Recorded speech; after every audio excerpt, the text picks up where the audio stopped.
नमस्कार बच्चों, आप सभी का स्वागत है आपके अपने चैनल हिंदी बोध पर। आज हम इस वीडियो में पढ़ेंगे क्लास 10th के पाठ्यक्रम में शामिल पाठ लखनवी अंदाज। हमारे पाठ का नाम है लखनवी अंदाज। अब देखिए, पाठ के टाइटल से ही पता चलता है कि लखनऊ अर्थात ये एक शहर का नाम है, एक सिटी का नाम है जो कि भारत के उत्तर प्रदेश राज्य में स्थित है।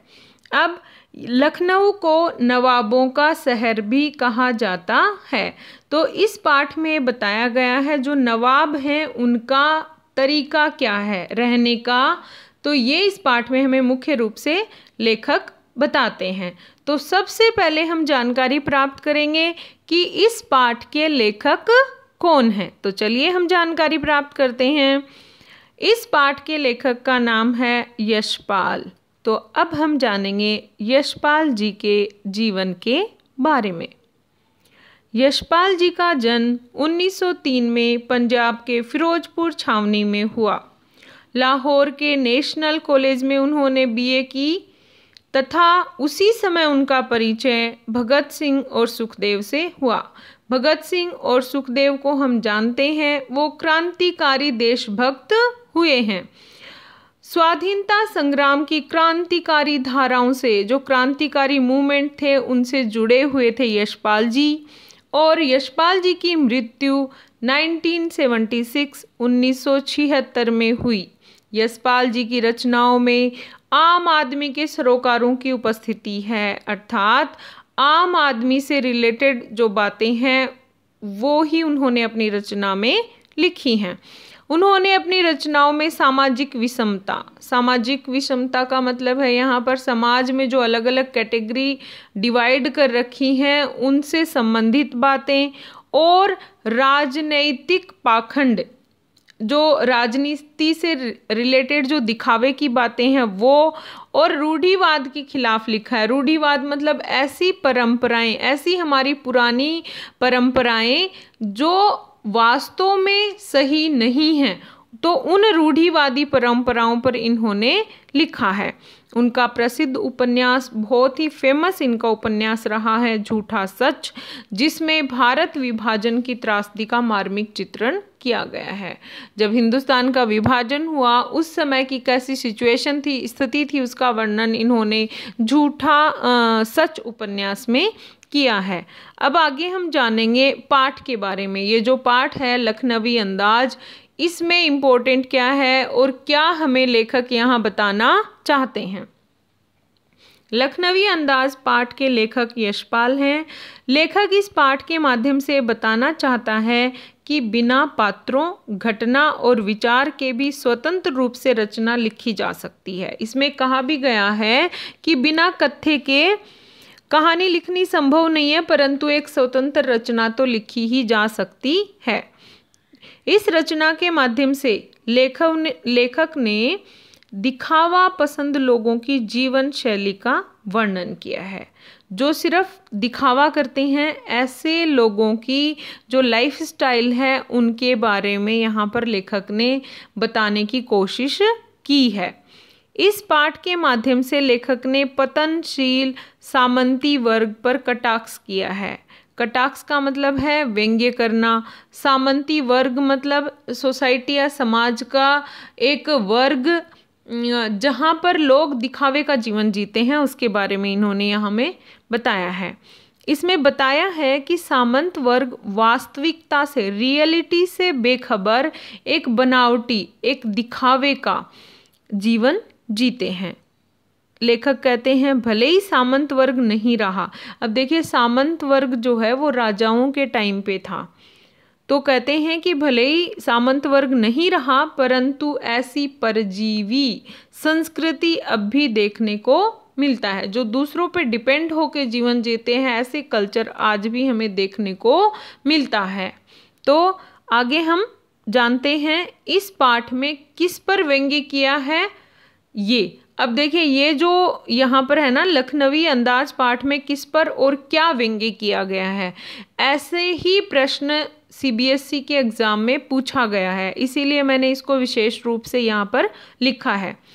तो लखनवी अंदाज पाठ में नवाब साहब के माध्यम से लेखक ने समाज के उस सामंती वर्ग पर व्यंग्य किया है जो वास्तविकता से दूर एक बनावटी जीवन शैली का आदी है, जो सिर्फ दिखावे का जीवन जीता है।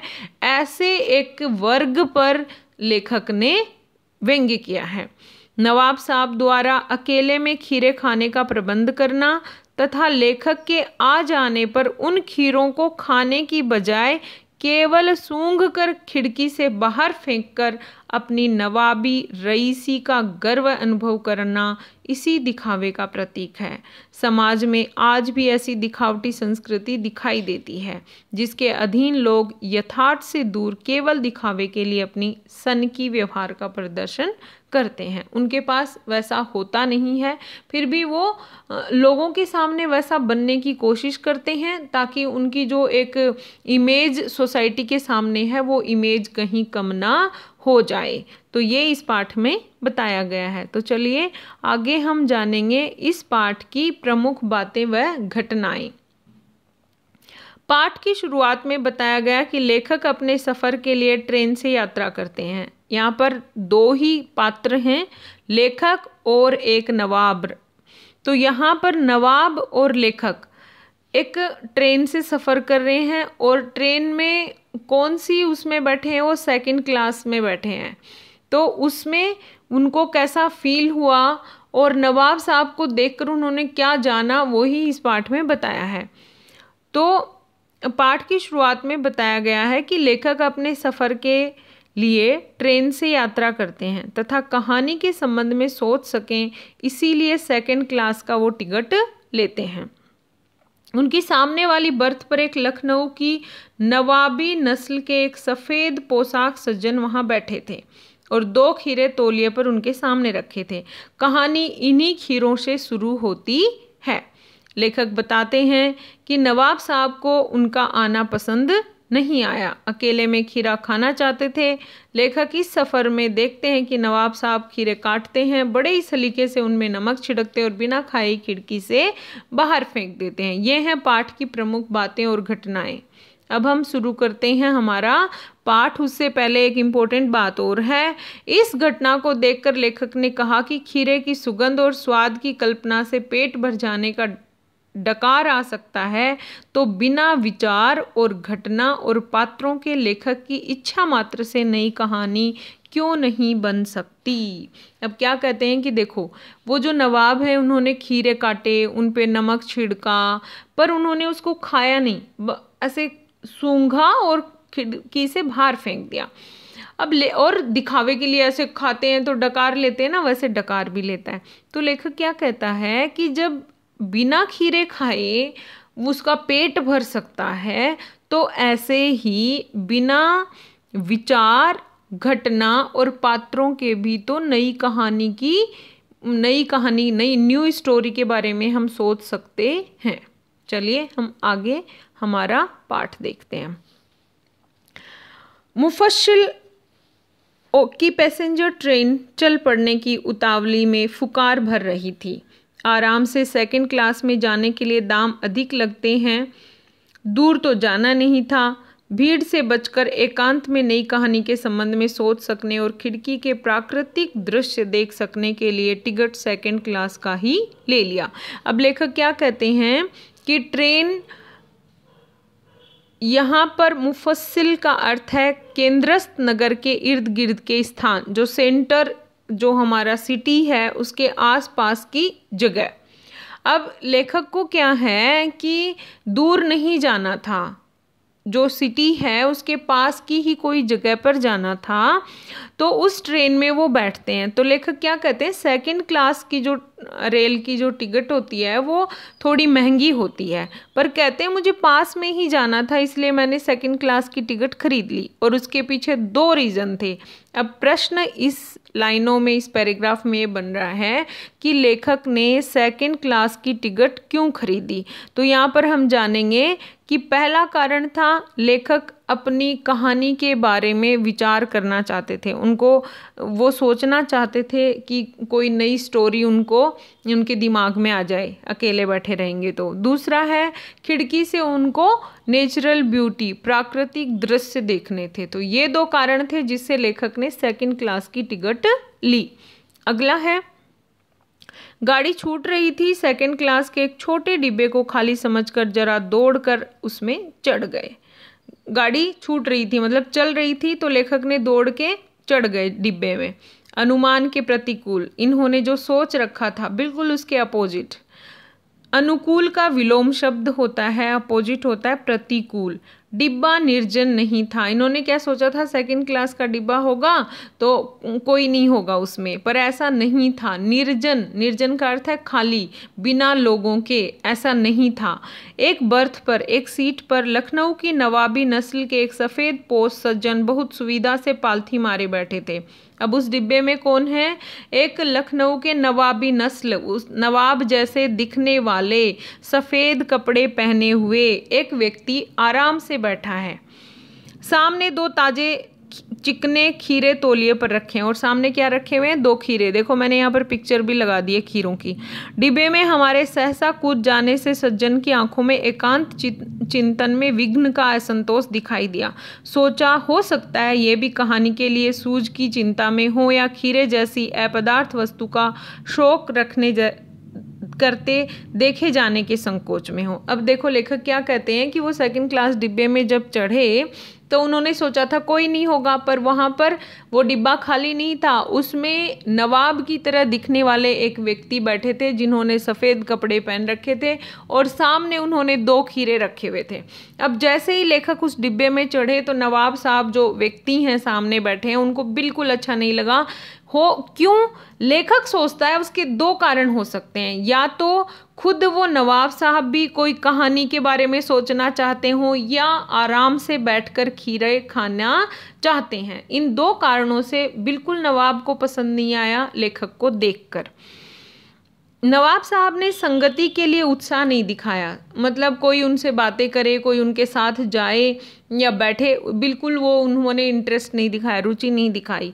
हमने भी उनके सामने की बर्थ पर बैठकर आत्मसम्मान में आंखें चुरा ली। लेखक क्या कहता है, मैंने भी अपने सेल्फ रिस्पेक्ट के लिए बातें शुरू नहीं की और ये दूसरी तरफ देखने लग गए।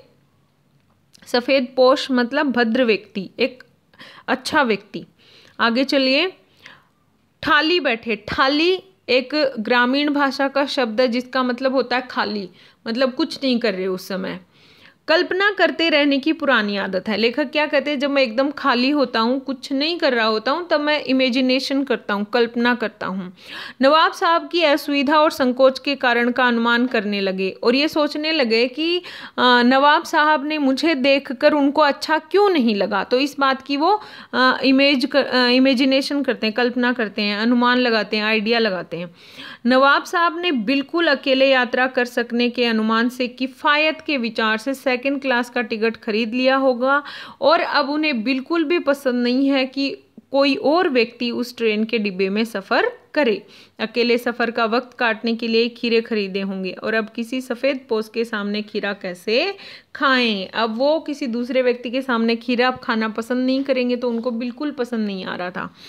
हम कनखियों से नवाब साहब की ओर देखने लग गए। अब सीधे तो देख नहीं रहे आँखों से, क्योंकि वो उनसे बात ही नहीं करना चाहते नवाब साहब। तो कनखियों से देखना होता है नज़रें चुराकर या नज़रें झुकाकर, सामने वाले को पता ना चले कि उनको कोई देख रहा है, ऐसे करके देखने को बोलते हैं कनखियों से देखना। नवाब साहब कुछ देर गाड़ी की खिड़की से बाहर देखकर स्थिति पर गौर करते रहे। फिर क्या बोले नवाब साहब? ओह! नवाब साहब ने सहसा हमें संबोधन किया। आदाब अर्ज। नवाब खीरे का शौक फरमाइएगा। जनाब खीरे का शौक फरमाइएगा। अब उन्होंने, नवाब साहब ने क्या कहा लेखक को कि आप खीरे खाओगे। इस पाठ में उर्दू के शब्द हमें ज़्यादा देखने को मिलेंगे। नवाब साहब का सहसा मतलब अचानक। भाव परिवर्तन, पहले तो वो लेखक से बात ही नहीं करना चाहते थे और अब उन्होंने बात शुरू की। और शुरू की क्या कि खीरे खाओगे आप। तो यहाँ पर ये जो उनका भाव परिवर्तन है, उनकी जो सोच उन्होंने बदली है, उसको लेखक समझ नहीं पाए।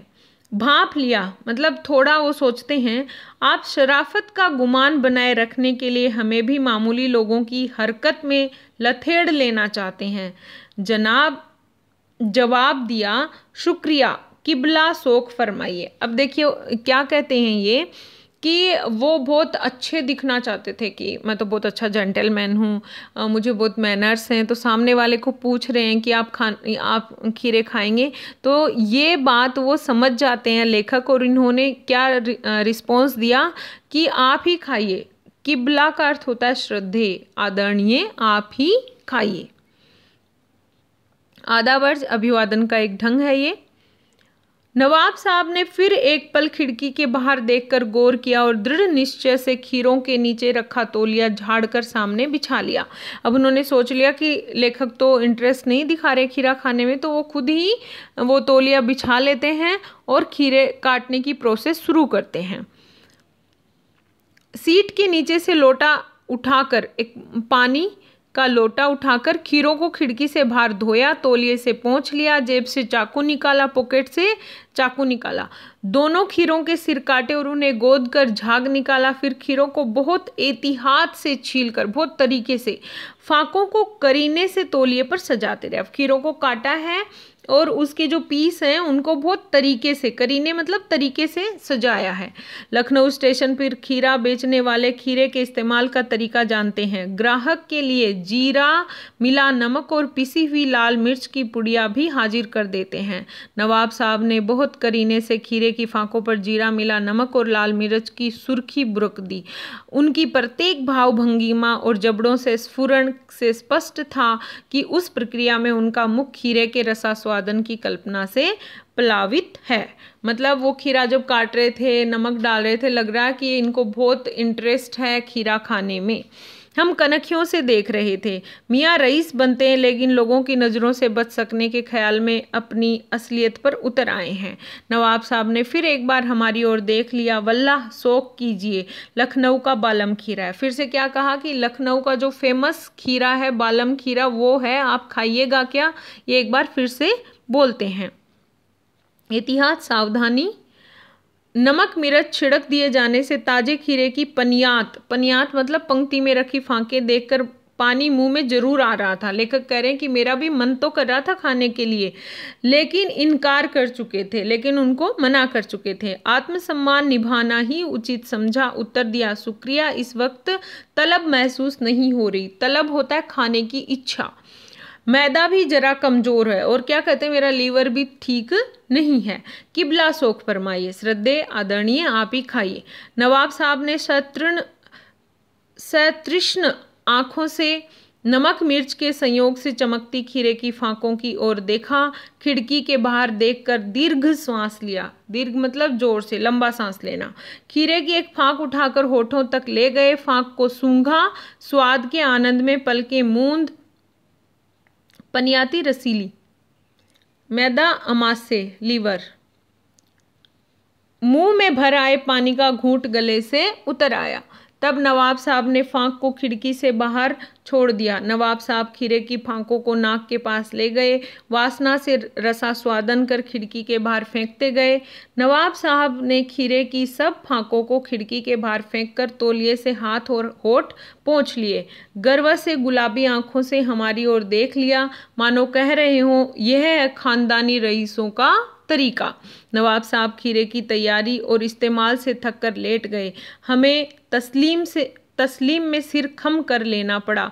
तस्लीम मतलब आदर में, खम करना, झुकाना। कहते हैं कि हमने नवाब साहब की जो उसका ये खीरे खाने का जो तरीका देखा, उसमें बड़े ही आदर के साथ उनको सिर नवा लिया। और नवाब साहब इस सारी प्रोसेस में थक गए, खीरे काटने में, नमक छिड़कने में, सूंघना और खिड़की से बाहर फेंक देना। वो थक के क्या हो गए, लेट गए, सीट पर सो गए। यह खानदानी तहजीब, नफासत और नजाकत। अब लेखक क्या कहते हैं, तहजीब मतलब शिष्टता, मैनर्स, नफासत स्वच्छता, सफाई का ध्यान रखना, और नजाकत कोमलता। तो वो क्या करें कि नवाब जो हैं वो इतने तरीके से, इतनी स्वच्छता के साथ, ऐसी कोमलता के साथ अपना खाना खाते हैं। हम गौर कर रहे थे खीरा इस्तेमाल करने के इस तरीके को खीरे की सुगंध और स्वाद की कल्पना से संतुष्ट होने का सूक्ष्म, नफीस और एब्स्ट्रैक्ट तरीका जरूर कहा जा सकता है। यहाँ पर देखिए, नफीस का मतलब है बढ़िया, तो कहते हैं कि ये खीरा खाने का बहुत अच्छा तरीका हो सकता है, संक्षेप तरीका हो सकता है। परंतु क्या ऐसे तरीके से उदर की तृप्ति भी हो सकती है? क्या ऐसे तरीके से पेट भी भर सकता है? उदर मतलब पेट। नवाब साहब की ओर से भरे पेट के ऊंचे डकार का शब्द भी सुनाई दिया। जैसे हम डाइजेस्ट कर लेते खाना तो एक डकार आती है, वैसे भी उन्होंने डकार ली। नवाब साहब ने हमारी ओर देखकर कह दिया, खीरा लजीज होता है लेकिन होता है शकील, नामुराद मैदे पर बोझ डाल देता है। क्या कहते हैं कि खीरा बड़ा लजीज होता है, स्वादिष्ट होता है, लेकिन साथ ही क्या होता है, वो शकील होता है, आसानी से न पचने वाला, आसानी से डाइजेस्ट न होने वाला। नामुराद क्या कर देता है, हमारे जो लीवर है उस पे बोझ डाल देता है, ये कहा उन्होंने। ज्ञान चक्षु खुल गए, पहचान ये है नई कहानी के लेखक। खीरे की सुगंध और स्वाद की कल्पना से पेट भर जाने का डकार आ सकता है, तो बिना विचार, घटना और पात्रों के लेखक की इच्छा मात्र से नई कहानी क्यों नहीं लिखी जा सकती। तो ये था हमारा पाठ, इसके शब्दार्थ और इसकी व्याख्या। अब अगले वीडियो में हम पढ़ेंगे इस पाठों के क्वेश्चन आंसर, साथ ही सीबीएसई में अब तक जो क्वेश्चन आए हैं इस पाठ से रिलेटेड वो भी हम पढ़ेंगे। और एक वीडियो में इस पाठ से आया हुआ जो पैराग्राफ है उसमें कैसे क्वेश्चन पूछते हैं वो भी हम देखेंगे। वैसे इन पैराग्राफ के साथ जो जो प्रश्न बन रहे हैं वो हमने किए हैं, और भी हम अभी जो नेक्स्ट वीडियो होगा उसमें सीबीएसई से रिलेटेड क्वेश्चन करेंगे। तो अगर आपको ये वीडियो समझ में आया है तो लाइक कीजिए, और चैनल पर नए हैं तो सब्सक्राइब कीजिए। Thank you.